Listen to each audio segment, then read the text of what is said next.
They thought fire could erase me. That if they burned the letters, they'd burn the truth. But ashes don't lie, and neither does a front page. They wanted me silent. So I made the whole town read. I never thought I'd live long enough to see my own words go up in smoke. But I did. They stood in my backyard, my daughter, my son-in-law, and even my sweet-looking granddaughter, and tossed 60 years of handwritten letters into a rusted fire barrel like they were scraps of junk mail. I watched from the kitchen window, my hands trembling around a chipped porcelain mug. Not because of the chill, but because I knew exactly what they were doing. They weren't just burning paper. They were burning me. Each letter I wrote to my late husband while he served overseas. Each birthday card I'd saved from my mother, now long gone. Each note I'd written to myself when I felt small and invisible. It was all there, bundled together, stored in the cedar chest at the foot of my bed. Until they came for it. They said I had too much clutter. That I needed less mess in my life now that I was aging. But what they meant was they didn't want me to have a past. They wanted my memories gone so they could shape my future the way they wanted it, quiet, obedient, easy. I didn't make a sound as I watched the fire catch. The orange flames licked the corners of my life, curling my words until they vanished in smoke. I could have opened the door, screamed, demanded they stop. But I didn't. Because something inside me broke open in that moment. Not in a weak, shattering way, no. It cracked like thunder. It woke something up. I wasn't going to beg to be remembered. I was going to make damn sure they'd never forget me again. It started the next morning. I sat in my living room in my rose-colored cardigan, the same one they always teased me for. Looks like you dipped yourself in old bubblegum, my granddaughter once said. But I liked it. It made me feel soft but strong. Like an old rosebush that still had thorns. I opened the bottom drawer of the hallway cabinet, the drawer they didn't know about. Inside was the envelope labeled, just in case. Inside that was the carbon copy of every letter I ever sent. See, I'd grown up in a time when mail sometimes got lost. So I made duplicates. I kept them safe, just in case the world didn't. I hadn't looked at them in years.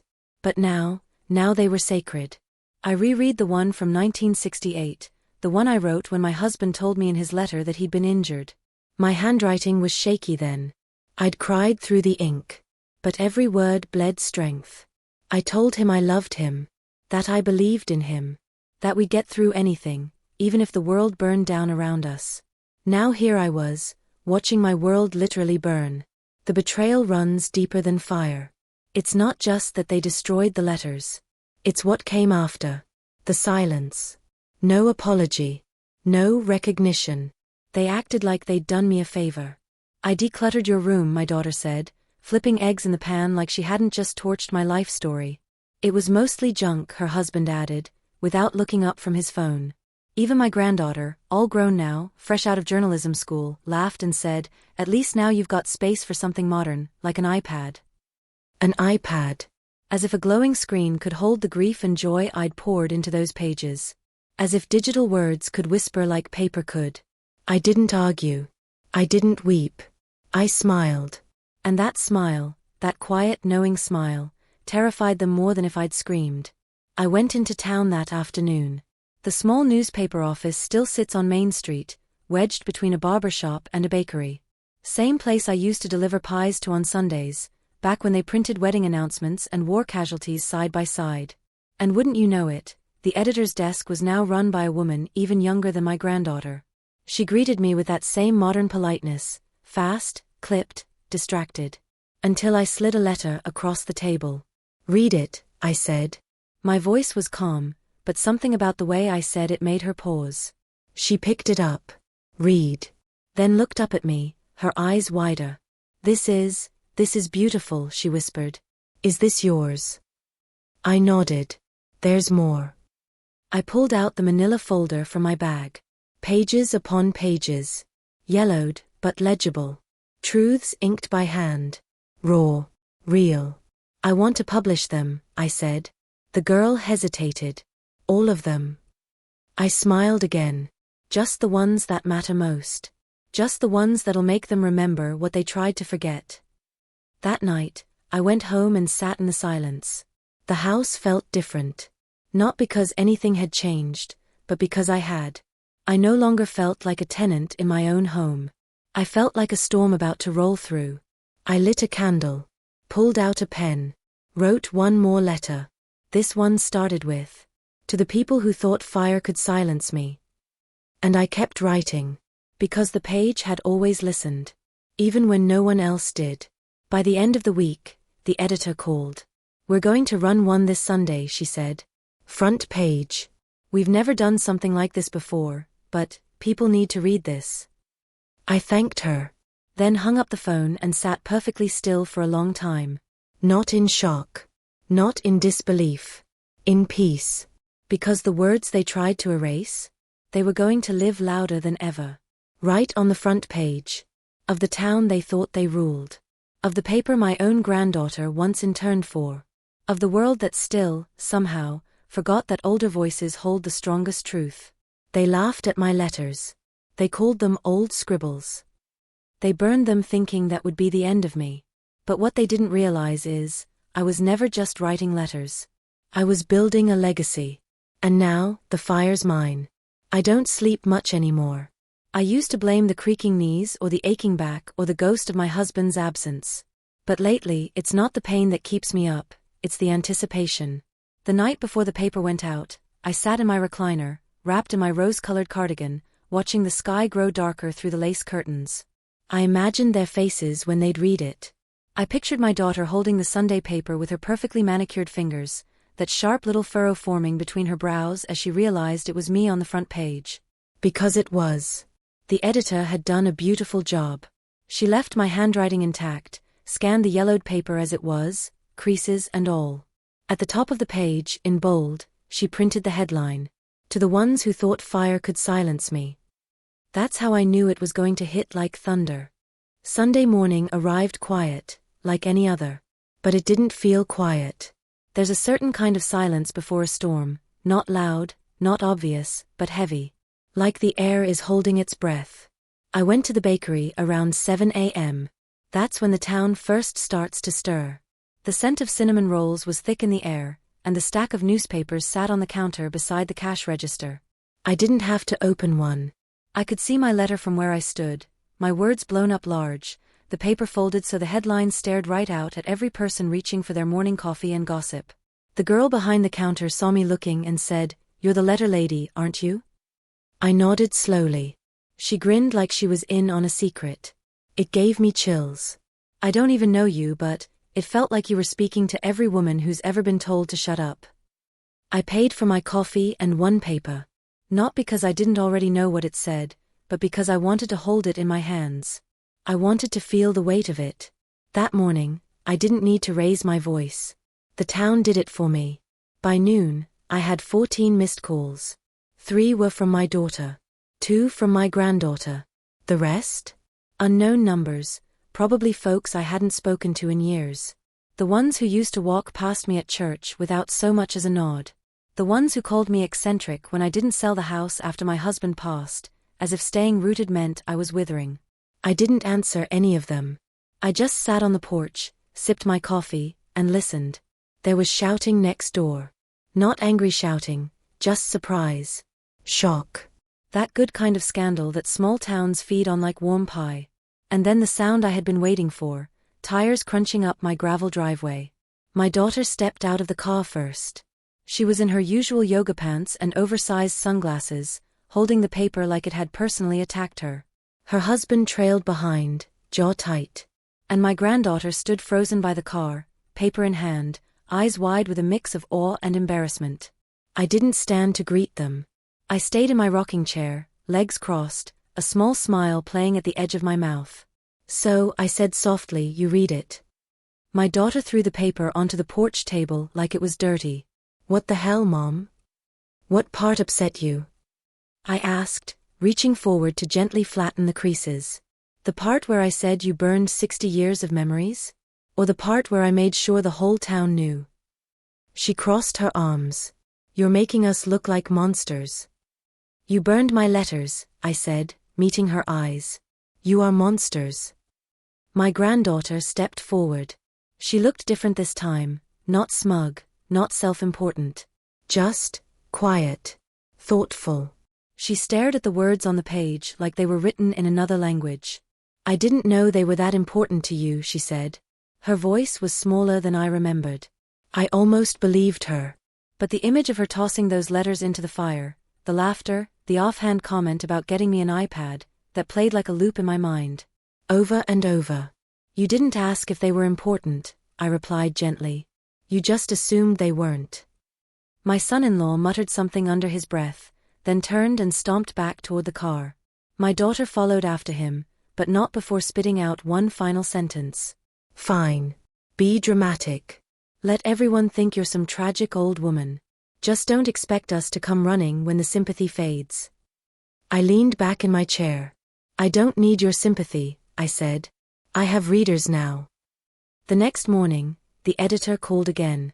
You wouldn't believe the response, she said, nearly breathless. We've had dozens of calls asking for reprints.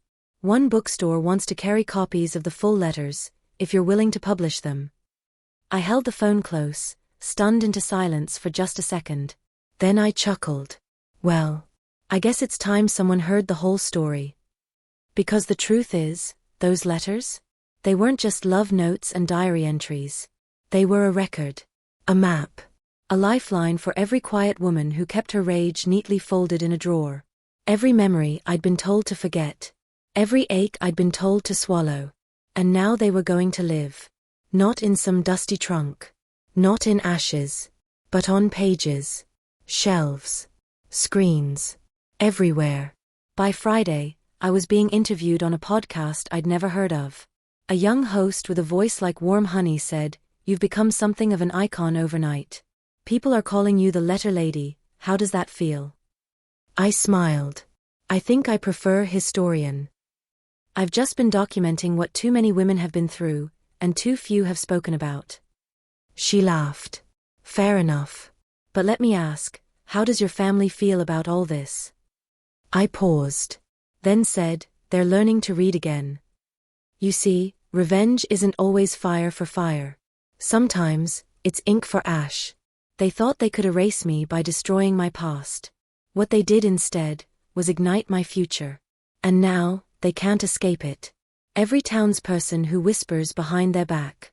Every friend who shares the article on Facebook. Every stranger who walks up to me in the grocery store just to say, "Thank you for writing that." My silence was comfortable for them. My words are not. But I'm done being comfortable. I sit at my desk now, every morning, with a pen in hand. I've started writing new letters. Not to my husband this time. But to the world. Letters about what it means to grow old in a house that no longer sees you. What it feels like to be invisible while people make decisions around you, like you're already gone. What it's like to rise from the ashes of your own erasure, and write your name across the sky. I'm writing everything now. And this time, they can't burn a damn word. You'd be amazed how fast people change their tune when your words become currency. A week ago, I was the quiet old lady at the end of Maple Street, the one they only visited out of obligation, the one they thought could be erased like dust on a mantle. Now I'm a headline. A voice. A name whispered in admiration instead of pity. The letters they tried to burn have become something else entirely, a flame they can't contain. It started small.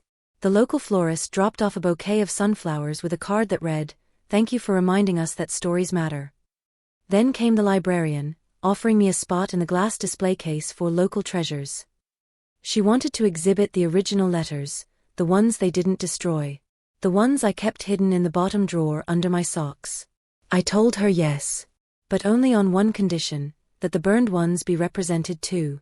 So she printed out the charred edges I'd scanned and labeled them evidence of erasure. That little placard drew more attention than anything else. Children stared. Teenagers whispered. Grown women stood still with glassy eyes. Because it wasn't just about me anymore. One morning, I found a letter slipped under my front door. Written in blue ink, on lined paper, folded just once. My daughter saw your article. We talked for hours. About things I thought she'd never understand. Thank you for opening that door. I read it 3 times.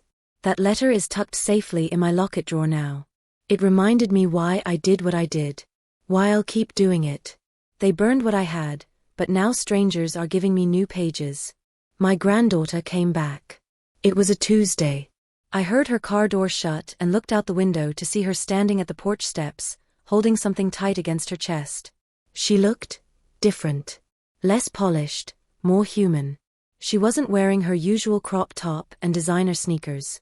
She was in jeans and a plain sweatshirt. Her hair was tied up messily, and there was no phone in her hand. Just a notebook. I didn't move to meet her. I waited. She finally climbed the steps and sat on the porch swing beside me.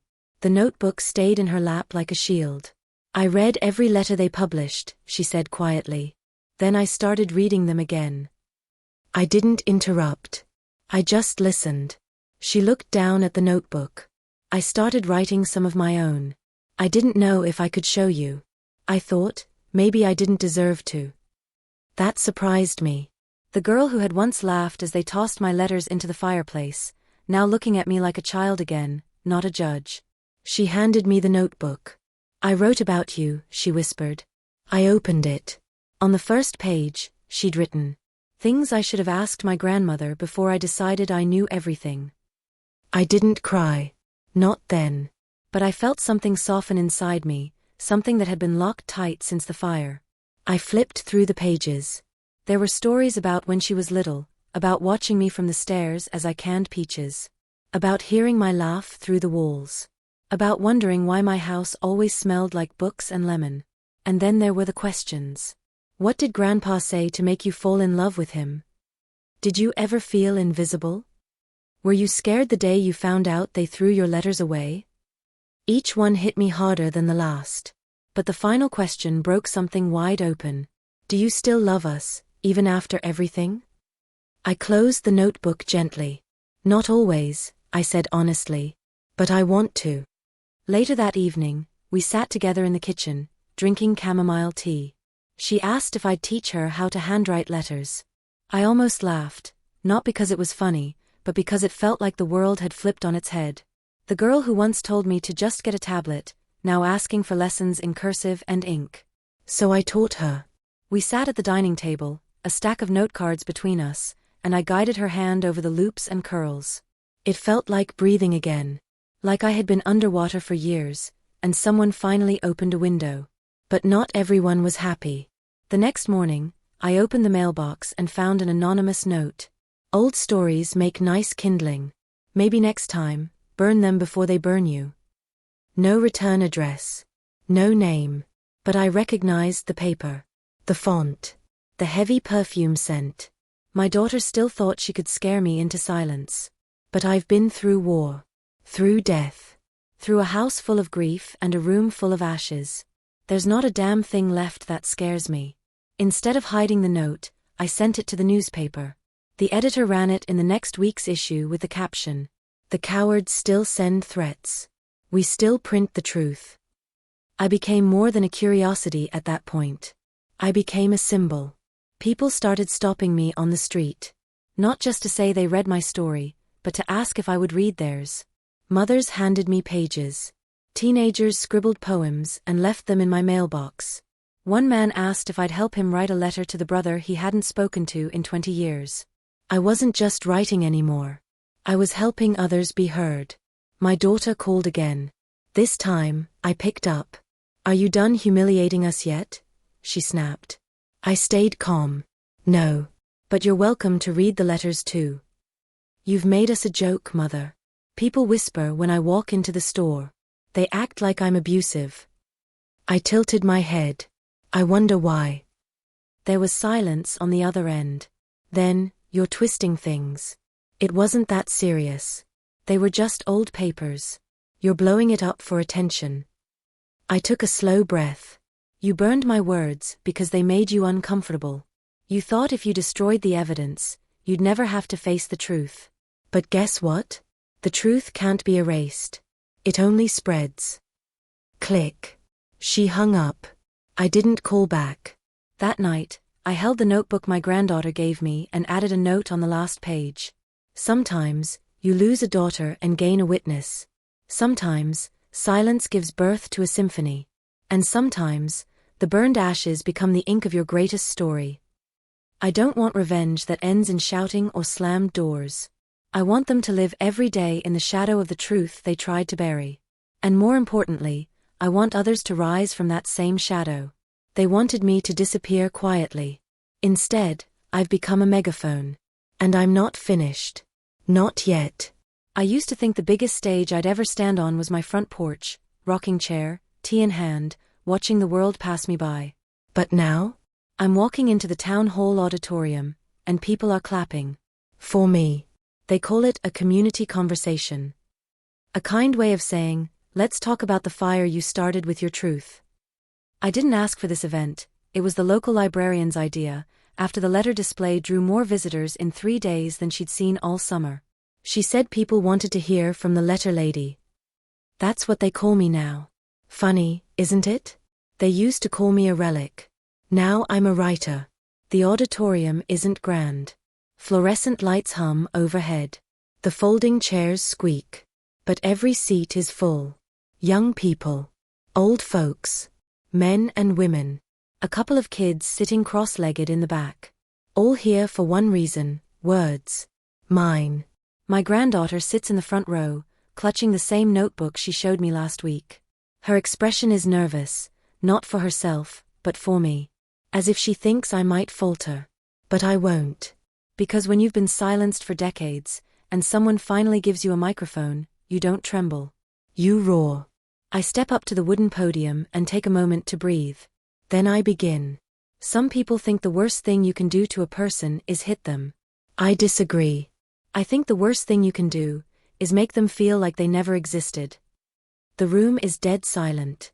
I spent years writing letters. To my husband. To myself. To the moments that hurt too much to say aloud. And one day, my family decided those words were meaningless. They threw them in a fireplace, not by accident, but with laughter. I pause. Scan the room. I see tears already. Good. That means they're listening with their hearts. They told me to get over it. That it was just paper. But what they didn't understand is that paper holds power. Stories hold power. And when you burn someone's truth, you better be ready for the smoke. The applause is thunderous. Some people stand. Others just cry quietly. And for the first time in a long time, I don't feel small. Afterward, a woman approaches me in the hallway. Mid-50s. Sharp gray bob. Kind eyes. She takes my hand in both of hers. I haven't written anything since my husband told me to stop being so emotional 20 years ago. But you made me want to pick up a pen again. I squeeze her hand gently. Don't ask permission. Just write. A teenager shyly slips me a crumpled poem on loose leaf paper. Can you tell me if it's any good? She asks, cheeks red. I read it aloud. It's messy. Raw. Brave. It's honest, I say. That's the best kind of writing.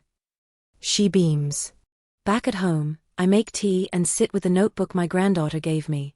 She added more pages, some about me, others about her life. Secrets she'd never spoken before. One entry reads, I used to think you were just an old lady stuck in the past. But now I see, you were carrying all of us forward. We just didn't know how to follow. I blink hard. The words blur. Outside, the sun is setting. Soft golden light spills across the floor. The kind of light that makes everything look softer, even the worn-down corners of the world. And just when I think the day can't get more surreal, I get a phone call. Not from my daughter. Not from the newspaper. From a national journalist. I read your story through a friend who passed it along, she says. Would you be open to sharing your experience on our podcast? We're doing a special on elder voices and generational silencing. I almost laugh. You want my voice? I ask. She chuckles warmly. Yes, ma'am. Yours started a conversation a lot of people weren't ready for, but needed to hear. I agree. We schedule the interview. Then I hang up and start writing my notes. The next morning, I find a box on my doorstep. No return label. Inside, dozens of printed copies of my newspaper article, carefully laminated. A handwritten note reads, We're using your words in our curriculum. Thank you for teaching what most schools don't. It's signed by a teacher. From 3 states away. I hold the plastic-covered article in my hands and realize something that nearly knocks the wind out of me. They burned the originals. But now, my words are fireproof. Not everyone's pleased, though. My daughter leaves a voicemail. You've dragged this out long enough. Do you want the whole family to hate you? Because that's where this is going. I don't respond. Because it's not about hate. It's about truth. And the truth doesn't care if it makes people uncomfortable. Later that week, the podcast episode goes live. I sit at my kitchen table, cup of tea in hand, listening to myself speak through tinny phone speakers. My letters weren't just stories, I say in the recording. They were proof that I lived, I loved, I mattered. And when you burn someone's memories, you're trying to rewrite their story without them in it. But I'm not disappearing quietly. It goes viral. Within hours, I'm trending on social media, a platform I still don't fully understand. People share quotes. Artists paint portraits of me with ink-stained fingers. Strangers send messages like, "You're the reason I wrote to my mom today." I read every one. And I write back, when I can. Then comes the unexpected. My granddaughter asks if we can co-author something. Something small, she says. Like a short collection. Side-by-side pages. Your letters, my reflections. I look at her, this girl who once rolled her eyes at my fountain pen, and I see someone entirely new. Not small, I tell her. Honest. She grins. Deal. We start sketching the outline that very night. Title ideas fly back and forth. Ashes to ink. The fire didn't win. Letters they couldn't burn. That last one sticks. It's raw. It's perfect. It's ours. I mail a single signed copy to my daughter when it prints a month later. No note. No explanation. Just the dedication page, where it reads, "For those who tried to erase me, you only made the ink bolder." There's a strange kind of quiet that settles right before someone tells their truth. It isn't silence, exactly. It's more like held breath. The kind that wraps around a room, heavy and expectant, waiting for the weight to drop. That's what it feels like as I sit in the second row of the library event room, hands folded tightly in my lap, watching my granddaughter walk toward the microphone. This time, I'm not the one speaking. She is. It started as a simple invitation. "Would you like to share your side of the story?" the librarian asked her. "Your grandmother's voice helped so many. Maybe yours will too." And to my surprise, my granddaughter said yes. "I'm tired of pretending like nothing happened," she told me the night before. "They're not the only ones who tried to silence you. I laughed when they burned your letters too."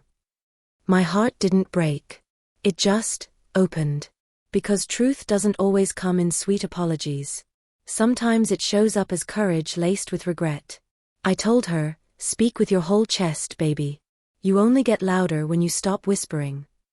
She takes the stage in a navy cardigan, hair pulled back, eyes sharp. She's not the same girl who once rolled her eyes at my handwriting. That girl is gone. This one carries weight in her words. She begins.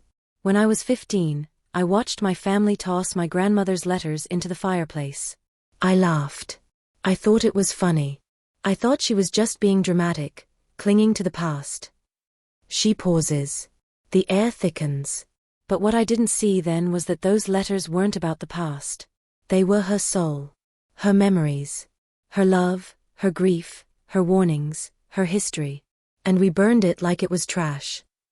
I exhale slowly. The woman next to me is already dabbing her eyes with a tissue. I spent years thinking my grandmother was too much. Too emotional. Too stuck in her memories. But now I realize she was anchored in something we all lost, honesty. And I was too afraid to admit I needed it too. The audience is silent. "I'm sorry, Grandma," she says, turning to me. "I can't undo what I did. But I can choose what I do next." I want to run up and hug her. But I don't. Because some moments are meant to stand on their own, tall, unshaken. When the applause comes, it's slow at first. Then thunderous. And it's not for me. It's for the girl who stopped hiding. Back home, she and I sit at the kitchen table, the one with ink stains and cup rings. We're outlining our book. She's drawn little doodles in the margins, stars, hearts, a tiny mailbox with flames. She looks at me, brows furrowed. Do you think they'll read it? Who? You know. The ones who burned everything. I sip my tea and answer calmly. They'll read it. Maybe not with their eyes. But with their guilt? Oh yes. Every word. The next day, I receive a letter. A real one, not typed, not anonymous. It's from my son. He hasn't spoken to me since the newspaper article came out. I didn't expect him to. The envelope is thick. The handwriting neat, nervous. I read it slowly. Mom. I didn't stop them. When they burned your letters, I stood in the doorway and said nothing. I told myself I was just trying to keep the peace. But silence is just another kind of knife, isn't it? I don't deserve forgiveness. But I couldn't stay quiet anymore. I saw the article. I listened to the podcast. I heard your voice shaking, and I realized I buried mine years ago. I hope you keep writing. I hope you never stop. Mark. I sit with that for a long time. Not crying. Not angry. Just still. Later that week, my granddaughter and I are invited to a regional writing event. Keynote speakers. Can you believe it? They want us to talk about generational storytelling, how trauma gets passed down unless someone writes it out. I say yes before they can finish the invitation. At the event, there's a small exhibit titled Letters That Survived. Pages displayed in glass cases. Some old. Some new. All handwritten. All once considered disposable. And in the center display, under soft gold lighting, is a replica of one of my letters. It's the one I wrote after my husband died. The one they burned with the rest. Except now, it's been enlarged and printed across a 12-foot canvas. Visitors are crying while reading it. A man holds his wife's hand. A young woman scribbles something in her notebook. A boy no older than 10 stares at it like it's a painting. It reads, "You left me with silence, love. So I filled it with ink. Because the world forgets widows, and I refuse to be erased. If love is memory, then this letter is proof I loved you too loudly to vanish." They burned that. Now it's unmissable. Later, during our speech, my granddaughter surprises me. She pulls out a brand new letter, not mine but hers. She reads it aloud. Dear future me. If you're ever told again that you're too much, too emotional, too attached to the past, remember who raised you. Remember the woman who turned ashes into headlines. Remember that truth is not a burden. It's a torch. I look at her. And in that moment, I don't see my granddaughter. I see a legacy. After the event, a publisher approaches us. He's not flashy. Wears a brown blazer and glasses that slide down his nose. He says, "I think there's more here. A full memoir. Not just a collection, a journey." My granddaughter looks at me. I raise an eyebrow. He continues, "There's a hunger for stories like yours. Real ones. Multi-generational voices. Women who were told to sit down but chose to speak louder." I shake his hand. We agree to start something bigger. And here's the irony. All this, the podcast, the news, the letters, the events, started because I refused to stay quiet. Because I refused to believe that old meant irrelevant. Because they burned my letters. But I still had the story. I come home that night, exhausted but full. On the porch is a package. Inside, framed photos of my letter exhibit, sent by the library. There's a note included, handwritten. "You lit the match, ma'am. We'll keep the fire going." The last time we were all in one room, they were laughing. Cracking jokes as the flames consumed my words. The fireplace roaring, their backs turned to me, to what I had written, to what I had lived. Now we're in another room. But no one's laughing. It's the launch event for the book. Letters They Couldn't Burn published, bound, and already in its second printing before we even cut the cake. The room is full. Journalists. Teachers. Poets. Teenagers in denim jackets. Women with silver braids. A few quiet men with eyes that look like they've seen more than they've said. And in the front row, stiff and out of place, sits my daughter. My son beside her. Their spouses. Their grown children. They came. Not to support, at least not yet.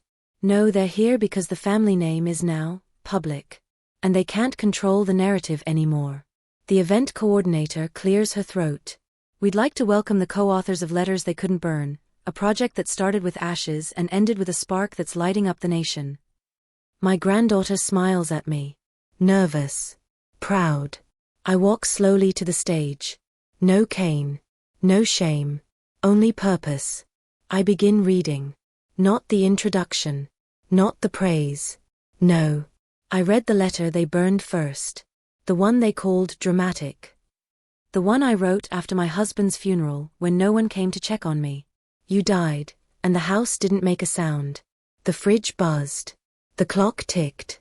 The phone didn't ring. I made tea and sat with your absence like it was furniture. I wrote this because grief needs somewhere to live, and they didn't want it in their inbox. I hear sniffling in the back.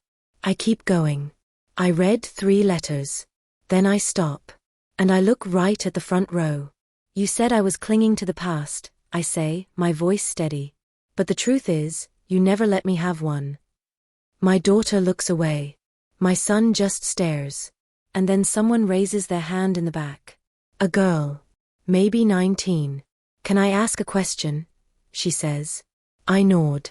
What happened after they burned them? Like, that night. What did you do? I pause. And then I say the thing I've never said aloud. I cried, I tell her. But not because they destroyed my writing. I cried because I realized they'd never really seen me. A long silence follows. Then applause. Slow. Then stronger. Even my son claps. After the reading, I sign copies. One by one. Some people hug me. Some whisper, you said what I couldn't. My granddaughter is beside me, signing too, her handwriting looped and elegant, always ending in a small ink heart. Then my daughter steps forward, holding a copy. She doesn't smile. She doesn't cry. She just says, you could have talked to us. I look her square in the eye. I tried. You burned it. She stiffens. Doesn't answer. Just walks away. That night, we go home to a box of letters waiting at the doorstep. Not mine. From others. Letters from strangers, dozens of them. Typed. Handwritten. Typed and then corrected by hand. Envelopes from 5 states. We spread them across the floor. My sister threw away my journals. I haven't written since. But now I will. My mom said boys don't cry. I'm writing this to my future son.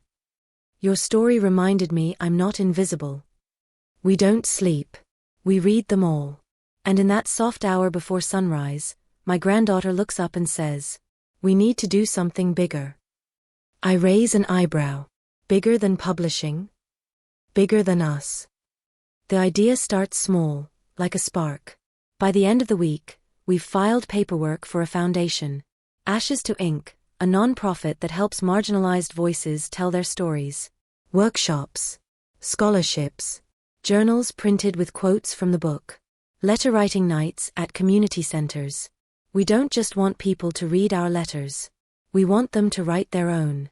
Then comes the phone call that seals it. It's from a high school English teacher in Ohio. She says, we read your book in class. One girl wrote a letter to her dad who left when she was 6. Another wrote to her mom who won't accept who she loves. I just wanted you to know, your letters didn't burn. They bloomed. I hang up and cry. Not the silent kind. The kind that shakes your shoulders and makes you feel clean. A few months later, I visit my husband's grave. Not with flowers. With a copy of the book. I lay it gently on the grass and whisper. They tried to silence me, love. But now people hear you too. And that's the thing no one teaches you about being older. They all think your best chapters are behind you. But sometimes, the most powerful sentence of your life is the one you write last. To anyone reading this. If they burn your truth, print it louder. If they laugh at your words, speak them stronger. And if they try to erase you, become unforgettable. Because ink is stronger than fire. And so are you.